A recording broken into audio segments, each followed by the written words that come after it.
Hello बच्चों, let's say this question what is pleiotropy. आपसे question पूछा गया है कि इनमें से प्लीयोट्रॉपी बताएं। प्लीयोट्रॉपी क्या है, मतलब प्लीयोट्रॉपी का डेफिनेशन क्या है। बच्चों सबसे पहले हम यहाँ सीखते हैं, दैट इज हम यहाँ सीखते हैं सबसे पहले की कॉन्सेप्ट। जानते हैं की कॉन्सेप्ट, दैट इज की कॉन्सेप्ट जो है बच्चों, यहाँ पे जो की कॉन्सेप्ट है, की कॉन्सेप्ट है, तो उसमें से सबसे पहले हम जानते हैं ये जो प्लीयोट्रॉपी है, प्लीयोट्रॉपिक जीन क्या चीज होती है। देखिए, अगर मैं बात करूं प्लीयोट्रॉपिक जीन, तो अगर मैं बात करूं प्लीयोट्रॉपिक जीन बेसिकली ये क्या है।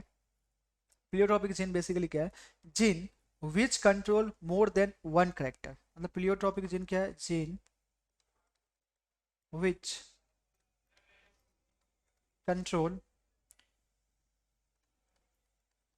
मोर than one character, more character is called pleiotropic gene.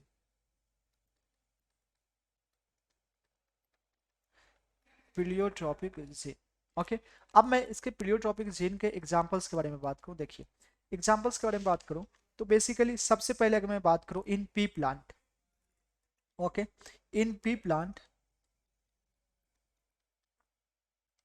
In pea plant that is seed shape and size of starch grain controlled by same gene located on 7 chromosome। that is P plant में मैंने क्या देखा कि seed shape and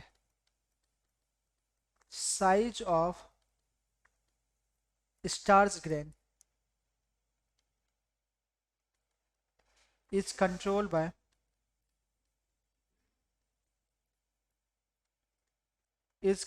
by same gene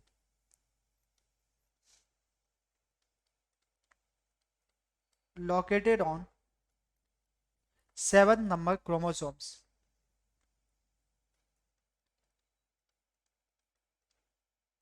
okay, फिर मैं अगर दूसरे examples के बारे में बात करूं, दैट इज अगर मैं दूसरे एग्जांपल्स के example first and example second के बारे में बात करूं, तो example second that is sickle cell anaemia. Sickle